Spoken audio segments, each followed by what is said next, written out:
नमस्कार भाई दोस्तों। कई बार ना आदमी का बड़े बोला अपना आदमी को लेके बैठ जाता है। ये बात सबको पता होनी चाहिए। सबको पता है जो चला हुआ है ईरान अमेरिका इसराइल का जो चला हुआ है, उसमें भी सबसे बड़ी बात कि पाकिस्तान समझौता करवा रहा है उनका। दोनों देशों को एक टेबल पे लेके आ रहा है पाकिस्तान।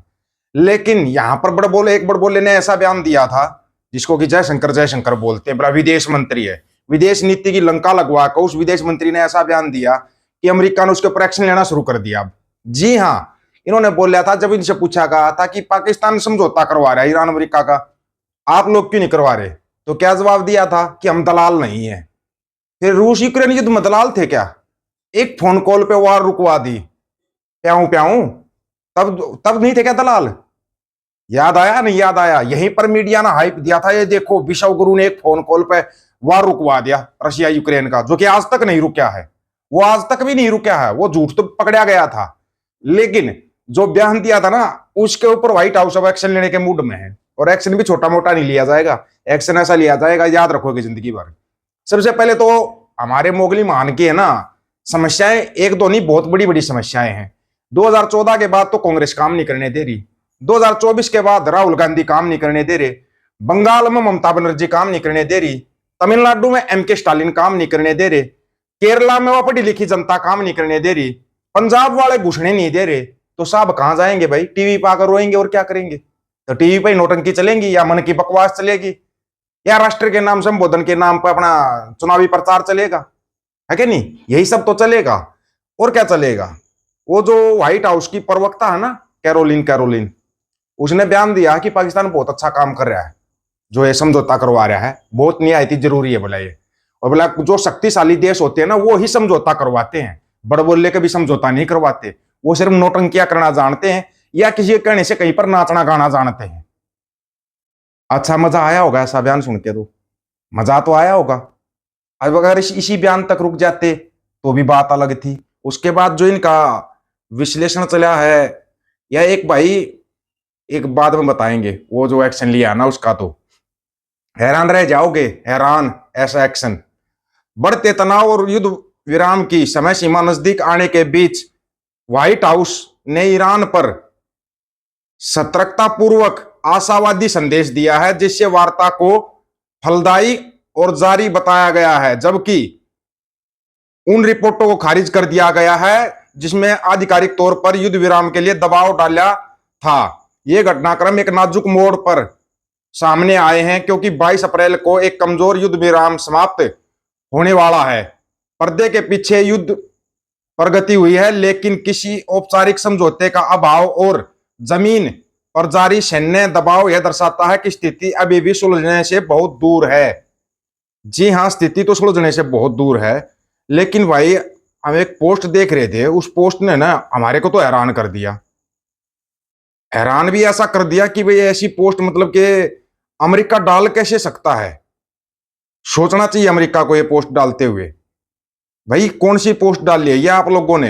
भाई मतलब पाकिस्तान को तो तुमने बहुत कुछ दिखा दिया, भाई देखो पाकिस्तान ये कर रहा है वो कर रहा है, और हमारे वाले को तुमने मतलब चाय बेचने वाला लगा लिया। भाई तो सिर्फ चाय ही बेचता है और कुछ करता नहीं है। और वो भी अमेरिका के जो सबसे प्रतिष्ठित अखबार है ना, उस अखबार ने फोटो डाल रखा है, पाकिस्तान को बीच में बिठा रखा है, एक साइड में ईरान वाला है एक साइड में अमेरिका वाला है। उनके लिए चाय लेकर कौन आ रहा है कहने की जरूरत नहीं होगी। और ये अमेरिका के सबसे प्रतिष्ठित अखबार में जाकर आप देख सकते हो 16 तारीख की पोस्ट। इतना बड़ा और भद्दा मजाक आज तक किसी ने नहीं किया होगा।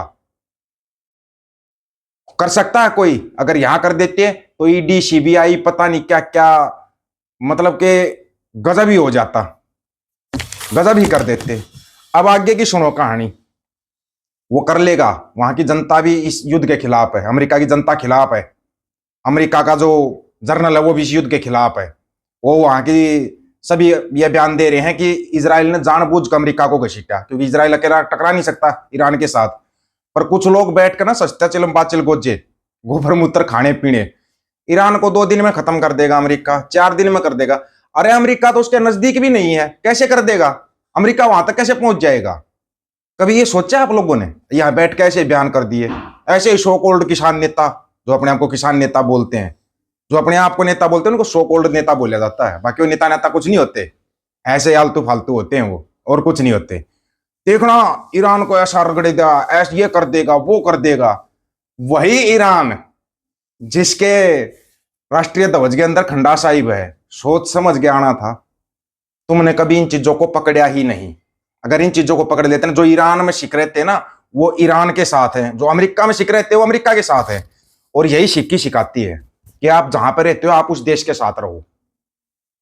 लेकिन ये नहीं कि वो शस्त्र लेकर भाई अमेरिका वाले ईरान से लड़ने चले गए सिख, और ईरान वाले अमेरिका से लड़ने चले गए। लेकिन नहीं, जिस देश का खाते हो कम से कम उस देश का तो वो करो। क्यों बोली ये बात पता है? पंजाब में रहते हैं, पंजाब का ही खाते हैं। और जब कल परसों जो मैच चल रहा था उसमें पंजाब के एक सिख युवक को जूता दिखा रहा था एक भैया बिहारी, जूता। कमाल की बात नहीं है? कभी सोचा आपने ये ऐसे लोग इनको बोला जाता दोगले। और वही दोगले, वही बड़बोले, वही छपनिया की जगह नचनिया निकलने वाले अपने मस्त है अपने चुनाव प्रचार में। बस दीदी दीदी दीदी दीदी।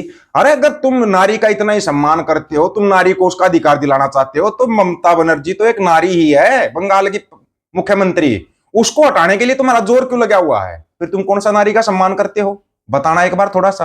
अब तुम्हारे को ना डोन टू बताएगा, इस मामले से सुलटते वो तुम्हारे को पक्का बताएगा। ये जो तुमने बयान दिया था ना, हम दलाल नहीं है, वो तुम्हारे को बताएगा। उसका बयान याद कर लेना, पहले याद दिला रहे हम जो उसने बयान दिया था कि ऐसा समय आ जाएगा कि इंडिया पाकिस्तान से तेल खरीदेगा।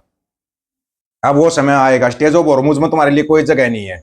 जो तुम बार बार यहां न्यूज में दिखा रहे थे, ईरान ने खुली छूट दे दी इंडिया के जहाजों को। फिर इंडिया के जहाजों के पर अटैक क्यों किया उसने? वो इसलिए किया तुम्हारी आंखें खोलने के लिए कि तुम्हारी दुर्गति हो चुकी है। अभी इसने अंबानी ने युआन में किया है, जो ईरान से सस्ता तेल खरीदा ना, युआन में। जी हाँ, चाइना की करेंसी में भुगतान किया है ईरान को। तो क्या उडोंटू को पता नहीं है? आईसीआईसीआई बैंक के जरिए तुमने वो भुगतान किया है, पता नहीं क्या? पता लग चुका है उसको। अब और एक नई करेंसी चलेगी जो कि तुम्हारे डॉलर से और तुम्हारे युआन से सबसे मजबूत होती थी। जी हाँ, उसको खालसाई सिक्का बोला जाता था, जो कि $19 में एक खालसाई सिक्का आता था। यहाँ 95 से ऊपर का डॉलर हो चुका है, 95 रुपए से ज्यादा का $1 आ रहा है। तुमने लाख कोशिशें की भाई, मतलब डॉलर नीचे आ जाएगा ये करने के लिए, हजारों लाखों करोड़ का बर्बाद कर दिए। और प्रचार में लगा हुआ पूरे में, तख्तियां पहले बना ली, बिल लेके आ गया। पता था इस बिल को पास नहीं होने देंगे, पढ़े लिखे सांसद टकरा गए। तो वो पढ़े लिखे टकरा गए, सबसे ज्यादा पढ़े लिखे तो स्टालिन टकरा गया। तुम्हारे को पार पा जाओ ना स्टालिन से, या ममता बनर्जी से, या केरला की जनता से, या पंजाब की जनता से, वो तुम्हारे को वैसे ही ना घुसने दे। याद रखना इस चीज को। तुम है ना हर साइड से, हर जगह से अच्छे वाली खा रहे हो, अच्छे वाली। कोई तो मुंह की खाता है, तुम तो पूरे उसमें खा रहे हो, समझ रहे हो? उधर से सुनने में आ रहा हो बातचीत के लिए, उसको भी बना बुलाने वाला हो, वकील पन्नू को भी। भला एक बार इसको 22 अप्रैल को इसको सुलट देते हैं, 22 अप्रैल का ये करके ढमढमा ईरान वाला सुलट के, बोला फिर बैठ के बात करते हैं भाई खालसा राज की क्या स्ट्रेटजी होगी, क्या प्लान होगा। और वो तुम्हारा आज भी बीजेपी का नेता टीवी में बैठ कर बोल गया एनडब्ल्यूओ लागू होगा। तो लागू होगा तो भाई एनडब्ल्यूओ जो न्यू वर्ल्ड ऑर्डर होता है उसमें तो नए देश बनते हैं। अब वो अगर वहां से नहीं बन पाए तो यहां से सही। आप लोगों की क्या राय है इसके बारे में? आप अपनी राय रखना, आपकी राय का इंतजार रहेगा। सभी साथियों को राम राम, नमस्कार, आदाब, सत श्री अकाल। वीडियो को ज्यादा से ज्यादा शेयर, चैनल को सब्सक्राइब, बेल आइकन को जरूर दबाना दोस्तों। ऑफिशियल दीपक को यूट्यूब चैनल बात और सच की करेंगे। हक सच की बात हम करेंगे। वीडियो को शेयर करने की जिम्मेवारी आप लोगों की है। गज के आखो, वाहिगुरु जी का खालसा, वाहिगुरु जी की फतेह।